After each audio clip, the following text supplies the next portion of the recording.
Hello students, स्वागत है आप सभी मित्रों का आपके अपने यूट्यूब चैनल प्रूफ कर पर। दोस्तों, यहाँ पर हम लोग ये बात करेंगे लूसेंट की बुक को लेकर के। मतलब काफ़ी लोगों को ये नहीं पता होता है कि बुक तो ये सभी के पास मिल जाएगी, ऐसा कोई नहीं होगा जिसके पास में लूसेंट का ये बुक ना हो। लेकिन होता क्या है कि पढ़ने का सही तरीका नहीं पता होता है कि किस प्रकार से इस बुक को पढ़ना है, कहाँ से स्टार्ट करना है और कैसे पढ़ना है। ये सारी चीज़ें हम यहाँ पर आपको बताएंगे। देखो, सबसे पहले तो आपको दिखा दें, ये हर किसी के पास में होगा, ऐसा कोई नहीं होगा जिसके पास में ये बुक ना हो। सभी के पास में होगा। देखो, अपडेट होता रहता है हर साल। अपडेट में क्या आता है, जैसे आपके पास में बुक ये आपने 2022 में लिया, अब जब 2023 आएगा तो होगा क्या, कुछ चीज़ें जैसे इसमें पुरानी होती हैं या कुछ चीज़ें मिस हो जाती हैं या जो आपकी चीज़ें बदलती रहती हैं, वो इसमें अपडेटेड होकर आती रहती है हमेशा। जब भी आपका नया वर्ष आता है, लूसेंट हर साल एक नई बुक लॉन्च करता है, लूसेंट की ही वो आपको अपडेटेड बुक मिलती है। अब देखो, सबसे पहले तो आपको ये बता दें कि इसको पढ़ना कैसे है। हर किसी स्टूडेंट के पास मिल जाएगी, क्योंकि एसएससी का एग्जाम दें तब भी इस बुक को पढ़ना पड़ता है, चाहे एसएससी सीजीएल हो, चाहे रेलवे ग्रुप डी हो, चाहे सुपर टीईटी हो, चाहे यूपीपी हो, चाहे यूपीएसआई हो, कोई भी एग्जाम हो, हर एक एग्जाम्स के लिए बुक इम्पोर्टेंट होती है।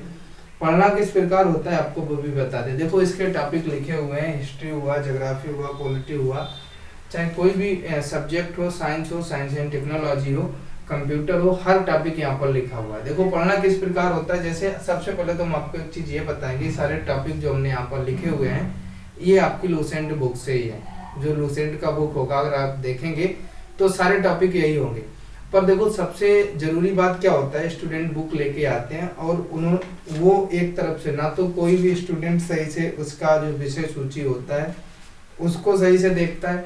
क्या होता है कि जहाँ से मन आता है वहाँ से खोल लिया, कहीं बीच से पढ़ने लगे, कहीं दर्रे लिखे हुए हैं तो दर्रे पढ़ने लगे, कहीं मुगल काल पढ़ने लगेंगे, कहीं महात्मा बुद्ध के बारे में पढ़ने लगेंगे, कहीं मन हुआ बीच में खोल लिया, कहीं संसद के बारे में पढ़ने लगे, कभी मन हुआ तो विटामिन के बारे में। मतलब जहाँ से मन हुआ, जिस तरीके से मन हुआ उस तरीके से पढ़ने लगते हैं।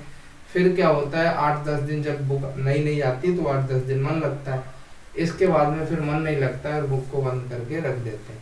तो देखो, पढ़ने का, किताब का पढ़ने का सही तरीका जो होता है, अगर आप नई बुक लाए हैं लूसेंट की, तो सबसे पहले एक बार कम से कम विषय सूची देख लीजिए। फिर मानते हैं कोई भी वैकेंसी आती है, उत्तर प्रदेश पुलिस कांस्टेबल की मान लो वैकेंसी आ गई, उसमें आपने टॉपिक देखे, जो सिलेबस देखा, आपने जीके का सिलेबस देखा, आपने देखा कि इतिहास में प्राचीन भारतीय इतिहास के स्रोत पूछे जाएंगे। तो अगर आपने एक भी बार इसकी विषय सूची देखी होगी तो आपको तुरंत याद आएगा, चलो यार, प्राचीन भारत के स्रोत जो हैं, प्राचीन भारतीय इतिहास के स्रोत जो हैं लूसेंट से पढ़ लेंगे। वैदिक सभ्यता के बारे में पूछा जाएगा तो कम से कम इसमें आप पढ़ लेंगे, या आपसे भूगोल में सौरमंडल के बारे में पूछा जाएगा तो आप पढ़ लेंगे, महाद्वीपों के बारे में पूछा जाएगा तो आप पढ़ लेंगे। कहने का मतलब है, जब सबसे पहले तो आप विषय सूची देख लीजिए। इसके बाद में सबसे पहले टॉपिक आता है इतिहास का। इतिहास में भी भारत का इतिहास और विश्व का इतिहास, दो प्रकार का इतिहास होता है, सभी लोग जानते हैं। तो देखो, भारत के इतिहास में सबसे पहले आपको टॉपिक मिलेगा प्राचीन भारत, फिर मिलेगा मध्यकालीन भारत, फिर मिलेगा आधुनिक भारत। अगर आपने इतिहास को पढ़ना स्टार्ट किया है तो कम से कम आपको सबसे पहले जहाँ से शुरुआत है, अगर आप इतिहास पढ़ रहे हैं, देखो सबसे अच्छे इसमें टॉपिक होते हैं हिस्ट्री और पॉलिटी। इसमें इसको तो पढ़ने में सभी का मन लगता है, चाहे हिस्ट्री हो, हिस्ट्री को भी सभी का मन लगेगा पढ़ने में, और पॉलिटी को भी पढ़ने में सभी का मन लगेगा। और फिर कई लोग ये सोचते हैं कि 2-4 पन्ने पढ़े यार, याद तो हुआ ही नहीं। देखो, याद की अगर आप बात करें तो याद तो किसी को नहीं होता है, लेकिन जब आप एक बार पढ़ लेते हैं, दोबारा से जब आप रिवाइज करते हैं, तो होता ये है, जब आप वहाँ पर एग्जाम हॉल में बैठे हुए होते हैं तो आप का जो सबकॉन्शियस माइंड होता है, जो भी चीज़ें आप पढ़ते जाते हैं वो सबकॉन्शियस माइंड में जाती हैं। फिर जब आप एग्जाम देने जाते हैं, क्वेश्चन को देखते हैं तो आपको याद आ जाता है। जब याद आएगा तो आप एग्जाम में क्वेश्चन को कर लेते हैं। तो आपने सबसे पहले क्या किया, प्राचीन भारत को पढ़ा। आपने आप एक अपना शेड्यूल बना लीजिए कि आपको एक दिन में 5 पेज इसके पढ़ने ही पढ़ने हैं। इसमें सारे पेज कितने हैं आप सबसे पहले ये देखिए। सारे अगर हम पेजों की बात करें तो इसके अंदर सारे पेज 328 हैं। आप एक शेड्यूल बना लीजिए कि 5 पढ़ने हैं डेली, की 10 पढ़ने हैं डेली। अगर आप 10 पेज डेली पढ़ेंगे तो 328 पेज हैं, लगभग 33 दिन में आप सारे के सारे पढ़ लेंगे। उसमें भी 328 में कुछ आगे वाले आपके विषय सूची के हैं, कुछ पीछे के हैं, कुछ ऐसे भी पेज हैं। तो आप जब एक शेड्यूल बना लेंगे कि हमें 30 दिन में पढ़ना ही पढ़ना है, आपको डेली 10 पेज पढ़ना है, आपने प्राचीन भारत पढ़ा, अब आप कहेंगे हमने एक तरफ से पढ़ा, हमें तो कुछ याद ही नहीं हुआ। होता क्या है, आप प्राचीन भारत पढ़े, एक दिन में अगर आपने पूरा नहीं पढ़ पाया तो दूसरे दिन आपने पढ़ा होगा। पहली बार जब आप पढ़े तो इसको समझ कर पढ़ें। मतलब कहने का ये, कई लोग क्या करते हैं, इस पे भी हाइलाइटर चला होगा, आप देख लीजिए, लेकिन हर बिंदु पर इससे किताब खराब हो जाती है। होता क्या, देखो आप जब पढ़ेंगे इसमें, जब आप भारत का इतिहास पढ़ेंगे, शुरू में जब लूसेंट उठाएंगे तो इसमें सबसे पहले भारत के नामों के बारे में बताया गया है कि भारतवर्ष कैसे पढ़ा, हिंदुस्तान कैसे पढ़ा, इंडिया कैसे पढ़ा, इन सभी चीजों के बारे में इसके ऊपर बात की गई। तो देखो यहाँ पर क्या होता है, जब यहाँ पर भारतों का देश लिखा है, आप इसके नीचे क्या करिए, अंडरलाइन कर लीजिए। कोई भी कलर का पेन हो, रेड हो, ब्लू हो, ब्लैक हो, कोई भी कलर का हो, तो आप अंडरलाइन कर लीजिए। तो देखो इससे क्या होता है, जब आप इसको रिवाइज करेंगे तो दोबारा आप इसको देख पाएंगे कि भारतवर्ष अर्थात भारतों का देश, मतलब हर चीज पूरे पे नहीं हाइलाइटर चलाया जाता है, ना तो पूरे पेज पे पेन चलाया जाता है, उतने पे ही चलाया जाता है। कोई टिपिकल वर्ड हो या फिर कोई इंपॉर्टेंट चीज हो, कोई अजीबो गरीब नाम हो, उस पर आप लोग पेन को चलाइए। उसके ऊपर भी नहीं चलाना है, नीचे अंडरलाइन कर देना है, ताकि जब आप पहले एक तरफ से आप समझ के इसको पढ़ते जाएंगे, फिर आपने मान लो 2-3 दिन में प्राचीन इतिहास पढ़ लिया, फिर आप जब इसको रिवाइज करेंगे तब स्पीड से करेंगे। उसमें क्या होगा, जिसके नीचे अंडरलाइन है, आप जिसको आपने हाईलाइट किया है, हाईलाइट से पन्ने खराब हो जाते हैं, आपने देखा होगा। तो हाईलाइट कम से कम करें, लेकिन पेन से अंडरलाइन कर दें। अंडरलाइन करने से क्या होगा, दोबारा जब आप पढ़ने बैठेंगे तो आप उसको दोबारा से देख पाएंगे, आपकी नजर डायरेक्टली उसी शब्द के ऊपर जाएगी और इम्पोर्टेंट चीजें जो, या फिर जो वर्ड आपको टिपिकल लगते हैं, जो आपको चीज याद नहीं होती है, जो जहां से क्वेश्चन बन जाता है, उन चीजों के नीचे अंडरलाइन करें, बस पूरे पे करने की आपको जरूरत नहीं है। अब देखो आपने प्राचीन भारत पढ़ा, अब मान लो आपका मन नहीं लगता है, आप सोच रहे हैं 2 दिन बाद प्राचीन भारत नहीं पढ़ेंगे, दूसरा टॉपिक पढ़ेंगे, तो आप फिर प्राचीन भारत ना पढ़ के आप अपना क्या नाम, जो अर्थव्यवस्था है आपकी, उसको पढ़ लीजिए, या भारतीय संविधान को पढ़ लीजिए, भारतीय संविधान का टॉपिक खत्म कर लीजिए, फिर आप पुनः आ जाइए मध्यकालीन भारत के ऊपर।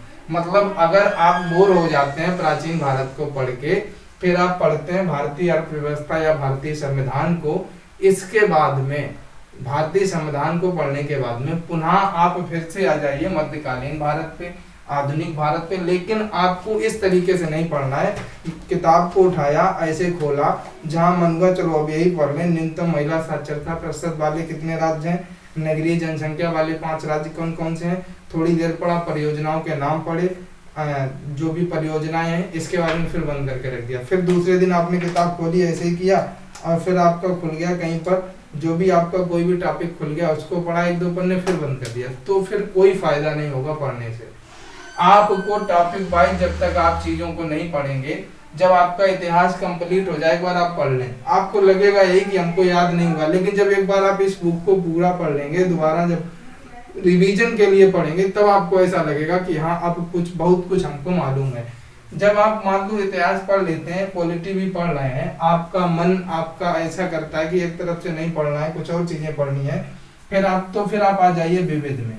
विविध में ऐसी चीजें होती हैं पॉइंट बाय पॉइंट, तो आप विविध से जब पढ़ेंगे तो आपको कोई दिक्कत नहीं होगी, आराम से। विविध जो होता है इसमें पॉइंट बाय पॉइंट हर चीज दी जाती है, तो आप इसको आराम से पॉइंट बाय पॉइंट पढ़ते जाइए, कोई भी दिक्कत नहीं होगी आपको।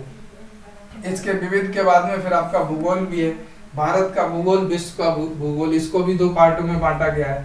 भारतीय अर्थव्यवस्था, विज्ञान के 3 पार्ट हैं आपका, फिजिक्स, केमिस्ट्री और बायोलॉजी। विज्ञान के लिए इतनी अच्छी तरीके से नहीं जानी जाती है, फिर भी कुछ इंपॉर्टेंट चीजें विज्ञान की आपको इसमें देखने को मिल जाती हैं। तो आप काफी कुछ विज्ञान की तैयारी अगर काफी हद तक समझना चाहें, क्योंकि इसमें इंपॉर्टेंट चीजें ही दी गई हैं विज्ञान की, जो अभी तक एग्जाम में पूछी गई। जैसे कंप्यूटर हुआ, कंप्यूटर की वही चीजें हैं जो अभी तक एग्जाम में पूछी गई। सारी चीजें आपको नहीं मिलेंगी, काफी हद तक जो चीजें मिलेंगी वो आपको इतिहास की मिलेंगी, भूगोल की मिलेंगी और संविधान की मिलेंगी। लेकिन ये होता है इस बुक को पढ़ने के बाद, ये बुक ऐसे डिजाइन की जाती है, इसमें वही चीजें मिलती हैं, हर साल इसीलिए अपडेट होता है, जो चीजें आपके एग्जाम में ज्यादा से ज्यादा पूछी जाती हैं वही चीजें आपको इसमें मिलेंगी, क्योंकि हर साल जो चीजें अपडेटेड होती रहती हैं।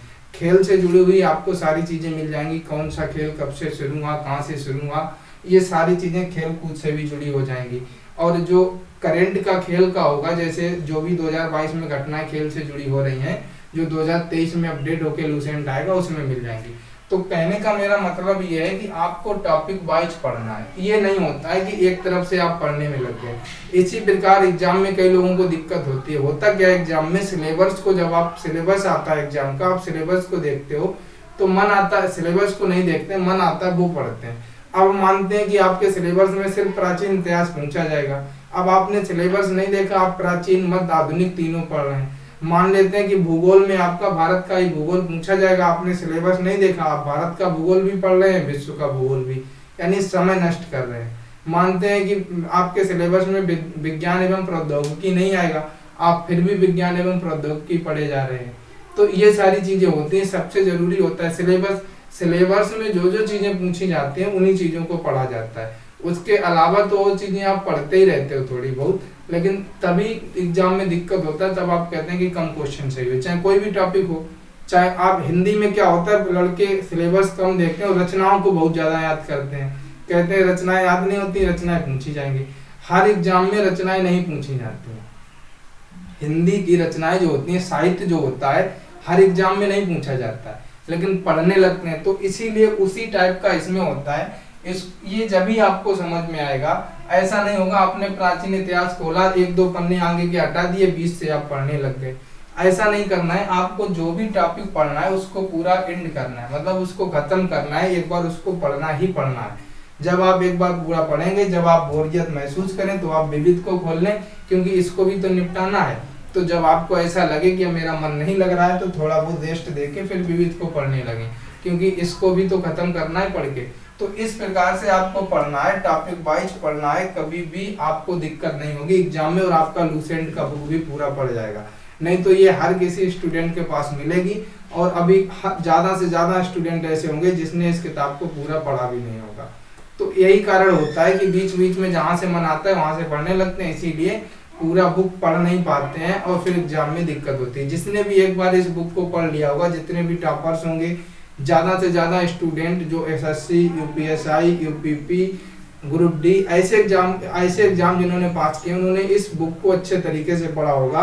और जिसने भी इसको अच्छे तरीके से पढ़ लिया, उसको भी एग्जाम में कोई दिक्कत नहीं होगी। तो इस तरीके से आपको पढ़ के चलना, एक तरफ से आपको पढ़ना है।